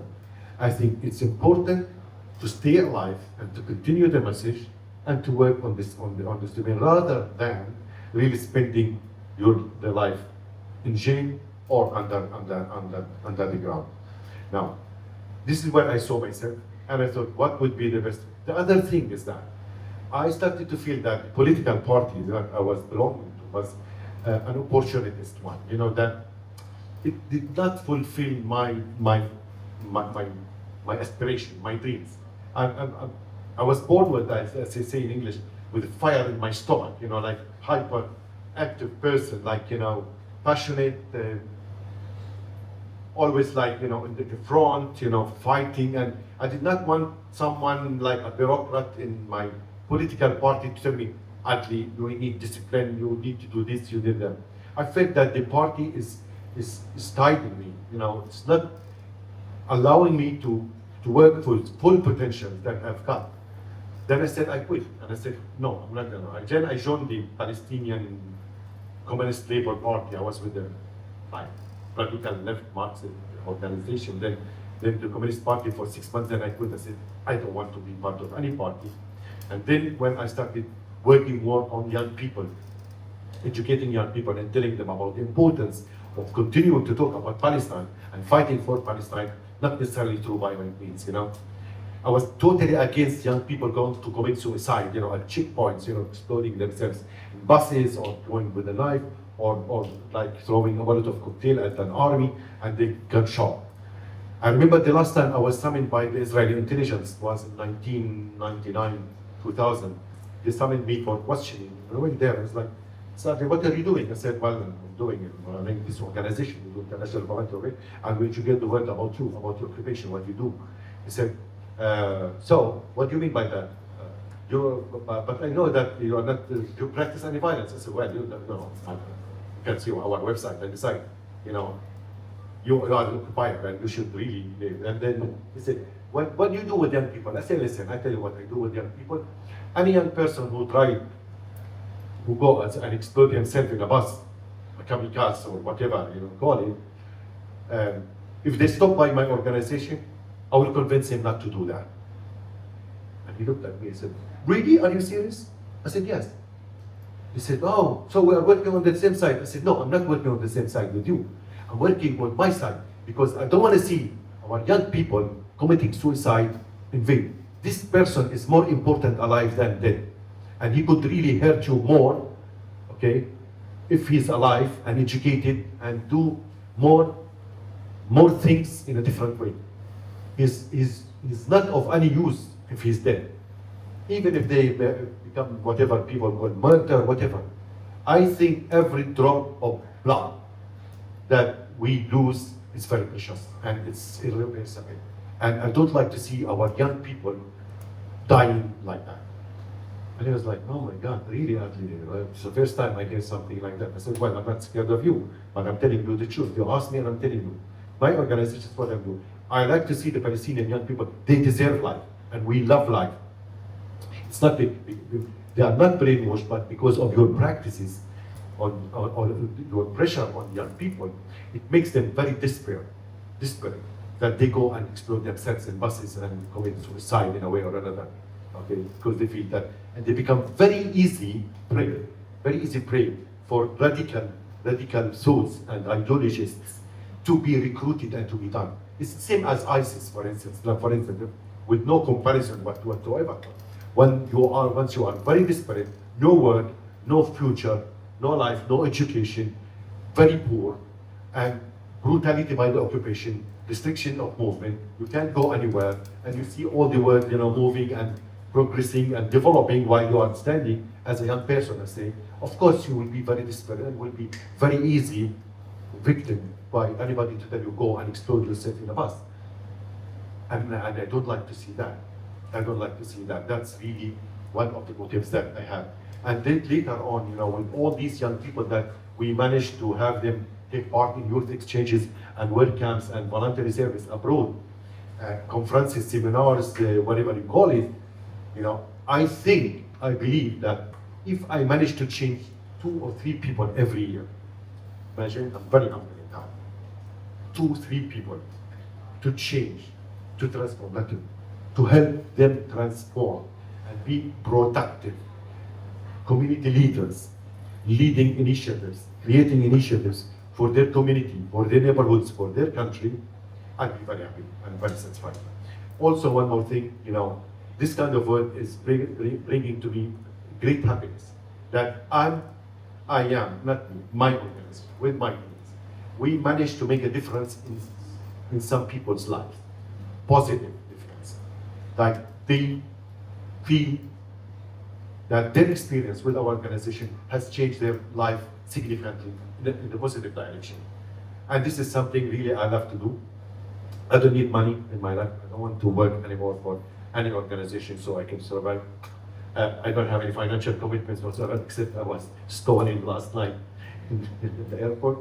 But I don't have any financial commitment whatsoever that requires me to work. Okay, my needs in life is very simple. I'm very hungry. I feel my duty in life, my mission in life, is to educate young people, to make people more efficient, productive, skillful, and do change. If we don't do change, that will be a problem. Other thing is that now, talks like this, hopefully this will continue and you will talk to your friends, you will like it, whatever, and continue the dialogue. It's very important because we all have responsibility. It's not only us, it's beyond the capacity of Palestine or the Palestinians to change the reality of Palestine. It's way much bigger and it's way much harder than anybody could imagine for one nation to do. We have only, 5 million Palestinians in the West, 7 million in the West Bank, Gaza, and inside Israel, and maybe 7 million outside. But this is nothing, this is the capacity. The problem is that your children generation will ask you in the future, well, Dad, Mom, I read about, teacher told us about the massacres and the genocide in Palestine. You were alive when that? Yes, I was alive. What did you do about that? This is the question I want to ask you. This question you will be faced by your children in the future. What did I do when the genocide happened in Palestine? When the genocide happened in Ukraine? When the war happened between India and Pakistan? One day you will face this question. So we better be prepared for that we have done something. I either supported the Palestinians, I talk about Palestine, I spread the word, I took part in a demonstration, I wrote a petition to my politicians. I wrote a complaint letter to that. I wrote to the United Nations, whatever. Let's see what I did, what we do to that. Because your children will become one of two things. Either they will close their eyes when they see any other massacre and genocide in the future, which most likely will happen, and they will say, well, okay, well, it happened with Israel, killing all the Palestinians, massacre live on TV in broad daylight, and nobody did anything, so why I should do something? They will be careless. Or this person will be a dictatorship and practice genocide, and say, well, if Israel managed to escape away, to get away with it, then I can get away with it. So if Israel does not get held accountable to its crimes, I think there will be no guarantees that this will never happen again. It will happen. It will happen. We have to stand against that, and we have to fight. Each one of us can do something about that. How to do it? You name it. Simply, when I see an Israeli in the streets, I will tell him, what are you doing in my city? You children killer. Zionists are not welcome in my city. My friends in Europe right now, they're making bump stickers. They're making stickers everywhere. Zionists are not allowed in our city. Zionists out of our country. Children killers are not welcome in Barcelona. Children killers are not allowed in Marseille. My friends, from their own pocket money, they're making stickers and sticking them everywhere. Not asking for that, but I'm telling you, you could be very innovative in that. Like all these media bias against the Palestinians, they have these unbelievable, what do you call it, electronic flies, like these armies of AI, generating lies from the Israeli side, promoting the Israeli narrative. Like, it's unbelievable that we have to challenge that. Israel is pumping $1 billion every year through what they call it the Hasbara. Hasbara means the explanation in Hebrew. $1 billion. They pay students around the world, like Jewish students and poor students, telling them whenever you feel there is the pro-Palestinian argument on Facebook or on social media, we want you to counter it, to challenge it, and we can give you answers. Like we'll give you questions, we'll give you literature to how to counter that. And they are well organized. The Israeli embassies around the world are controlling that. And they're paying these students lots of money for really following. They will tell you, okay, you follow Natalie, this and that. No, these people are active for Palestine. You just watch their social media accounts and respond to them. If you don't have proper responses, we'll give you proper responses. So, you see, challenging this narrative is not easy. Media is complicit. The West is complicit. Anybody silent is complicit. Okay? Everybody is complicit. When you see massacres, when you start to think that, yes, maybe the Palestinians are using their children and babies like human shields, then you are complicit. Even thinking that this could be a possibility, it's a complicit. The two are betraying each other. We are not less human than the others. We are more human than them. It's very discriminatory and very, very racist way to put it, like the Palestinians are putting their children in our human shields. One of the Israelis prime ministers, Golda Meir, her name, she's originally Ukraine, the last, that's, I know. She said once, listen to this racist statement. She said, I hate the Palestinians because they force our soldiers to kill their children. Can you even imagine a more racist statement than this? I hate the Palestinians because they force our soldiers to kill their children. And I will end here. Thank you. Thank you. I know that we are already running out of time, but I do have a very curious last question from the audience. Because along the lines of making dialogue, someone asked, do you have any Jewish or Israeli friends? Do you think Palestinians and the Israelis can possibly peacefully coexist in the future? Yes, yeah. I had Jewish friends, of course. I had Israeli friends. Yeah, and unfortunately they left Israel. Yeah, it's very strange. I can think of like 2, 3 of them actually who were also all the time coming to participate in demonstrations at my university, and they were comrades, they were Trotskyists, and we used to go to demonstrations together. Very, very amazing people. But unfortunately, what they did is that they called me one after one, saying, "Adli, we're leaving the country." I said, "Why are you leaving?" They said, "We cannot live in this racist apartheid country." I said, "What are you going?" "Well, we go." One of them actually went to China to study Chinese. Now he's teaching at the University of New York University, actually. He's speaker. And he tells me, "I cannot live in this apartheid state. I really cannot. And he was suffering from the state and from the right wing. They were throwing Molotov cocktails at his home every night, every second night, or called the fire brigade saying, "Oh, there is a fire in our house, come." And the fire brigade, there is no fire, comes, and there is no fire. So they ask them to charge them some fine, or they burn their cars because they were pro-Palestinian. So he told me, "I'm going to leave." I said, "Speaker, if you leave, why? If all the peace, like you, peace people like you leave, you're leaving us with these bastards, excuse my French, with all these, with these killers, with these fascists. So if all the left and the peace activists in Israel leave, who will stay in this country?" It's actually now what we see right now, the right-wing, extreme, fanatic bastards, that was controlling. Yes, I had Jewish friends. Most of my friends abroad, who are very pro-Palestine, and we work with, when we do campaignings, they are Jewish. Some of them are Israelis. Not all the Israelis are bad, by the way, not at all. But the problem, they are quiet and they don't have voices, and they don't dare to raise their voices, right? Especially now with the war, they are unable to even criticize the war. Now, the other thing that is really very interesting is that now we hear some voices in Israeli society asking for the war to stop. Okay? Maybe you hear that, somewhere.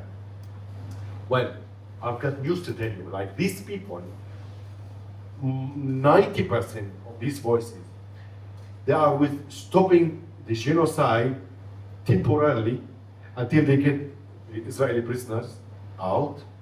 And they say, "Okay, let us take the prisoners first, and then you can kill everybody in Gaza." So it's not to stop the war and the genocide. The Israeli society is very fascist, right-wing society right now, across the board, okay, with minor voices.